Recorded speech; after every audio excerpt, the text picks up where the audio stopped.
Hey everybody, welcome back into the Woody Hayes Athletic Center. This is the practice report. It is brought to you by Byers Auto. That is Spencer Holbrook, Tim May, Zack Carpenter, back again. I think that's your name. Is that right? I think it's Nick Carpenter for a different media outlet. Well, we'll get it right. Whoever you are, I guess it'll be a Tuesday tradition. We're trying to figure out who this guy is with us for the practice report. I am Austin Ward, and Ohio State's running back on Saturday will be TreVeyon Henderson. I'm not sure that there was a lot of uncertainty about that. Ohio State had said after the game that TreVeyon could have played in the second half. He had had the helmet taken away, had gone into the medical tent. Ryan Day said it was a coach's decision not to play him in the second half. But this is now 2 weeks. He's the starter. He's had 16 carries in the last 2 games.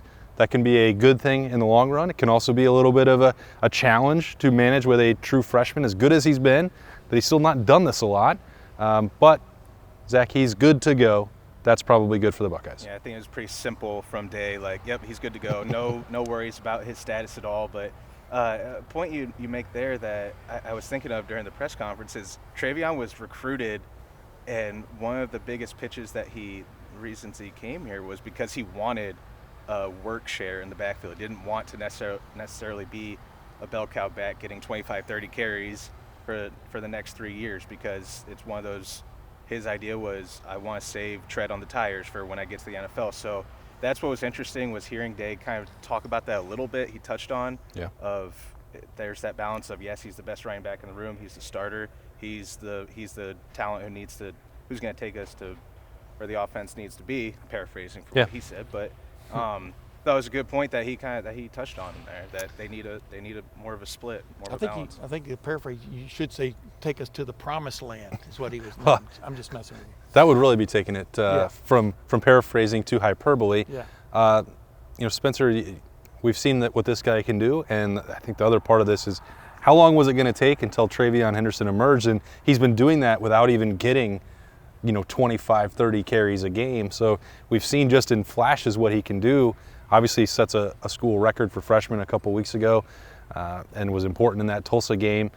Now they've got a chance now to, and when he's healthy, you're putting him out there, and as Tim said, promised land type of 5-star talent. Yeah, and it's one of those things where it's almost pick your poison with this Ohio State team, because you've got one of the best 5-10 running backs probably in the country as far as potential in the backfield, but you also have the quarterback who's now healthy, and he's throwing to all those elite wide receivers. And so go ahead and try to slow down the wide receivers, because Ohio State's going to take what they can get. What they can get is TreVeyon Henderson averaging a first down every time he touches the ball. You're only putting him in the top maybe 5 or 10? Yeah. Well, for right now, I think he still has some things to prove. I think you have to earn that title. He's working his way there. By the end of the season, absolutely top 5-10 running backs in the country.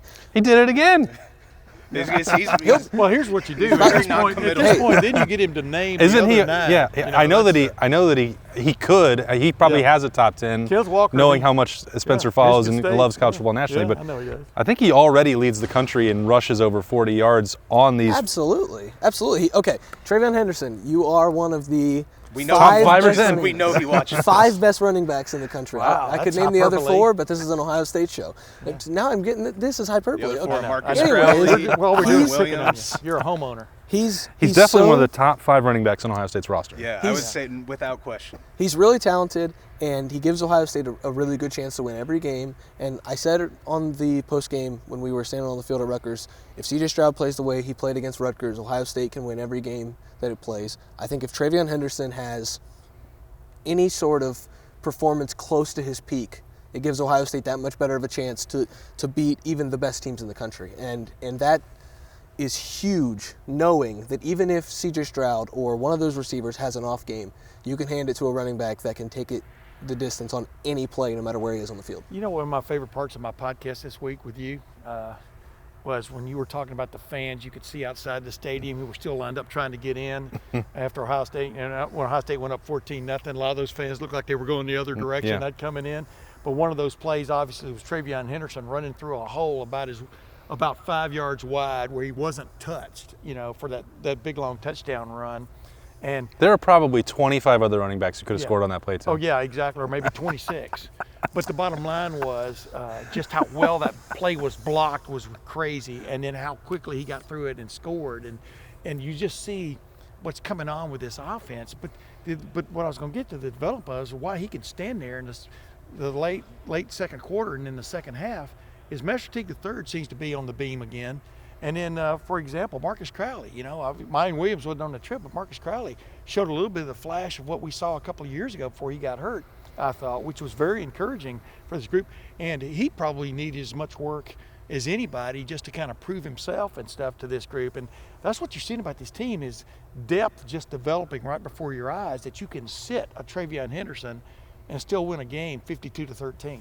And 2 years ago, we saw Marcus Crowley have a little bit of a breakout game before an injury against Maryland. Right. Now his name is reemerging as a guy who looks to be back at 100%, looks to be cutting a lot better. And who do they play? Dovetailing here? Who do they play this dovetailing? week? Yeah, They they're play playing Maryland. And so I think he's got a good opportunity to get some carries, because I think this is another game where TreVeyon Henderson might have 8, 9, 10 carries. Hey, we're up 35 to 10 or 35 to 7. Why don't you take a few series off, and we'll let these guys take the load. And that's exactly it with the depth with Marcus Crowley and Master Teague, I guess, coming to the forefront a little more. The next 2 weeks, you get to save TreVeyon for down the road, saving the tread on that tires for when you face Penn State and Michigan and get to the Big Ten championship, assumedly, and potentially the college football playoffs. So the fact that those guys are emerging, it's as important as you were just touching on, Spencer. Yeah, and I think that's the other part of this. We watched TreVeyon Henderson in August, and you could see when you have the football in his hands that it's different, it's special, it's elite. I would say one of the top running backs in the country. I don't know the number, top 12 just at least. just somewhere in the top. In the 8 to 12 range, yeah, easily. very comfortably See what they do to me, Tim? in the top of the list. Your homeowner. He's just going to edit all of this out, I'm sure. But the point is, we also saw there were some blitz pickup or downfield blocking drills that were not perfect, and there was some throws out of the backfield that he didn't catch, and so that's why there was this other nagging element. All right, well, Mayan Williams, we don't know what his status is for this week at this point. We get a lot of questions about that. If you're on the unavailability list, you are not available for the game. That's not the same thing as the doghouse or whatever else. We are told specifically that he was dealing with an injury. He missed practices 2 weeks ago, but that's the extent that we know at this point. We will continue to update that as we can and as we move forward. But so the point was, well, maybe it'll take 3, 4, 5, 6, 7 weeks until TreVeyon Henderson becomes that person that you put at the top of the depth chart. And Mayan Williams started the year with that touchdown run, and Marcus Crowley is now healthy, and Master Teague is a monster at the goal line in short yardage situations.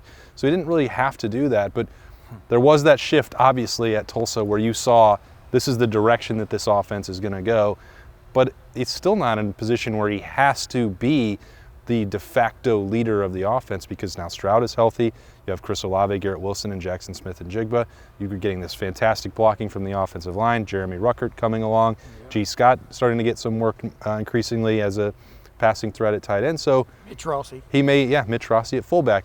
He may never have to take 25 carries a game. And that's what's so interesting to me about TreVeyon versus the other 5, 10, 20 best running backs in the country is, It's better when he leans into it. Name a couple I like here. it when he doesn't lean into it. Like Breece Hall at Iowa State has to carry that offense because they have shaky quarterback play and no wide receivers that are real threats. Bijan Robinson is carrying that team because they have a quarterback who has had his ups and downs. If you go down the list of these running backs, elite guys around the country, Zach Evans at TCU has to carry that offense because of bad quarterback play. Like TreVeyon Henderson doesn't have to do that. And I think that's one of the things that's going to make him so special in December and January is the fact that when Ohio State actually needs that against an Alabama or Georgia, whoever comes out of wherever in the playoff or against Iowa in the Big Ten championship game, like they're going to have him with half the carries as a Bijan Robinson or a Zach Evans has on his body, and that's just going to mean great things for this offense. And that's not to say that those guys,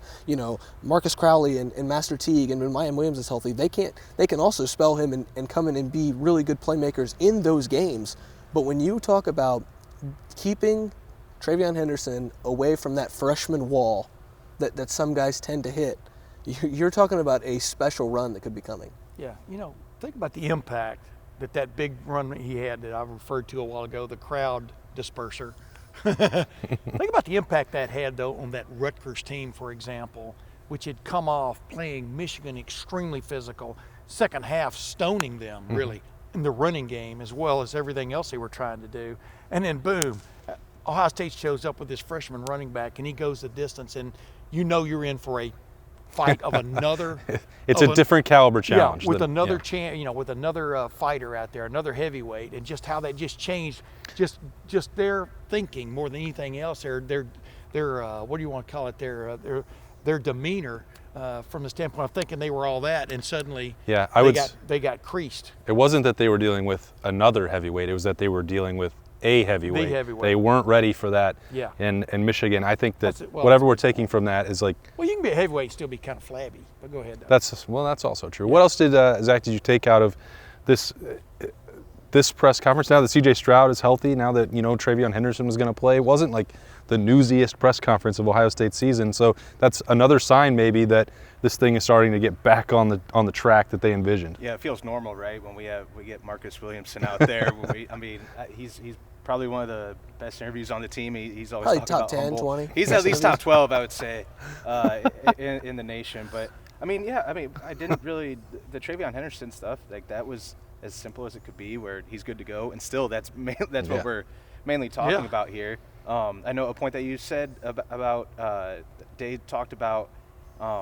He doesn't feel like he has to force feed Chris Olave or Garrett Wilson or any receiver or running back. He said, I can't remember the exact phrase that he said, but he said basically that's not something that we do. And Right. he mentioned Tulsa dropping 8 and basically challenging them to run the ball. And then TreVeyon Henderson, who was unproven till then, he proved it. He ran the ball. And then if you stack the box against them, then they're just going to throw it over the top of you, which is exactly what happened. I know you guys talked a lot about C.J. Stroud. His accuracy was like almost a complete 180. I think.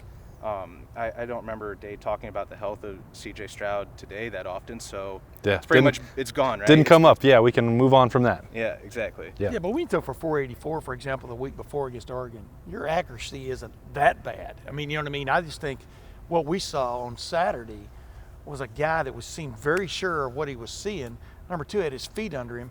And number 3, and Austin alluded to this, I mean, he definitely felt better about his arm. The way he was throwing the ball, he felt better about his arm. And, it's almost like a guy who's been told for 3 weeks now, hey, you're high. You're really wild high early in games. He was the opposite of that. Well, not the opposite. He was extremely on point from his first pitch on in that game. And that just showed you a guy, number 1, who probably felt better physically. Number 2, showed you why Austin's been talking about him for a year. I've been talking about him for 3 months. No, I'm just joking. I just like to have a conversation, not just an acclamation, And but the bottom line is, and you can see where he's going to get better. And it's really funny how little he came up in the conversation today with that was a Freudian with Ryan Day. It's amazing how much little he came up. How's C.J. Stroud doing? And this is somebody who's a top 5 Heisman Trophy candidate. Yeah, Absolutely. Well, look at it. Numbers-wise and talent-wise. He probably will be in about 2 weeks. He actually is already. The numbers well, are there you go. On the rewatch, one of the things that I noticed about C.J. Stroud was he missed high on one throw, and Chris Olave made maybe the catch of the year for Ohio State and made it just go away, and nobody remembers the high throw. Yeah. Other than that, he was pretty, like Tim said, he was on point. One of the things I took away today, though, was talking to Nicholas Petit-Frere, and I asked him plain and simple, like, how much fun do you have to be able to play the offensive line the way you guys do? And he was, pretty plain and simple. You have to be able to enjoy what you're doing and really love what you're doing. And I can't help but continue to bring up the way those guys just demolish people at the line of We're scrimmage. seeing something special, guys, up front. When you have the lane that TreVeyon Henderson had to run through with the combination of tight ends and fullbacks and offensive linemen, and the way DeJuan Jones can crash down an offensive line, and it's crazy. You can depend on that so much if you're Ryan Day, that DeJuan Jones can wash an offensive line, that pulling a Thayer Munford or a Paris Johnson is just, we're going to pull them and they're going to get to the outside, and we know they're going to get to the second level. We know they're going to get to that safety, because there is zero chance that somebody's standing DeJuan Jones up as he tries to wash that offensive line down. And these guys are playing with a lot of confidence. They're playing with a lot of they're having a lot of fun doing it. I'll tell you something I noticed, I think others might pick up on. I mean, Tulsa did this a couple times to DeJuan Jones, though. They didn't line anybody up in front of him. And they made him go, made him reach for people, made a couple of mistakes there. But, man, you put somebody in front of him, he takes them out. So that's, it's crazy you would do that. But then number 2, I'm really curious now to watch how defensive fronts, how defenses try to play games with this offensive front, which I think, including DeJuan Jones, is blocking at such a high level. It's it's a joy. Like you're talking about, I use that They're word. definitely It's a one of joy the to top watch. 5 or 10 offensive lines in they're- the Jeff stole country. it from me. I was Maybe gonna top get it. 15. And I was about to bring it up. They're not going to get the praise that Alabama's getting right now on the offensive line because that Alabama Are they offensive not line, going to? that Alabama offensive line is probably going to win. Say the Joe Moore Award. The Joe Moore Award. And Oh, okay. everybody's talking about that unit because I think Ohio State still is going to carry the weight of that struggle against Oregon on the offensive line because they just looked a little out of sorts. But as the season progresses and they start to see a front that people are going to say will challenge them in Penn State and a Michigan State front that looks like it's improving, and then a Michigan front that is not giving up anything on the ground and is really good at pass rush with Aiden Hutchinson, like this offensive line is going to have a chance to really prove a lot of things. And I think they are more than capable of doing just that. They sure seem to be. They'll get a chance to show that on Saturday against Maryland at noon. It's homecoming, so this has been a great practice report. One of the top 5 or 10 episodes I think that we have ever Top done. 15 for sure. Definitely going to be up there. Spencer Holbrook bringing that insight and analysis as always. Tim May, Zack Carpenter, I think that's his name, maybe Nick. I hear different things every single week, but I am Austin Ward. We'll be back all week, full coverage of Ohio State, Maryland. You can subscribe right now to Lettermen Row as part of the On3 network for $10 for an entire year. You can get all of our work right there. We would appreciate your support, but otherwise you can just hang out here on YouTube and watch and enjoy for free, courtesy of Byers Auto. We'll be back here tomorrow night for another practice report. We'll see you then.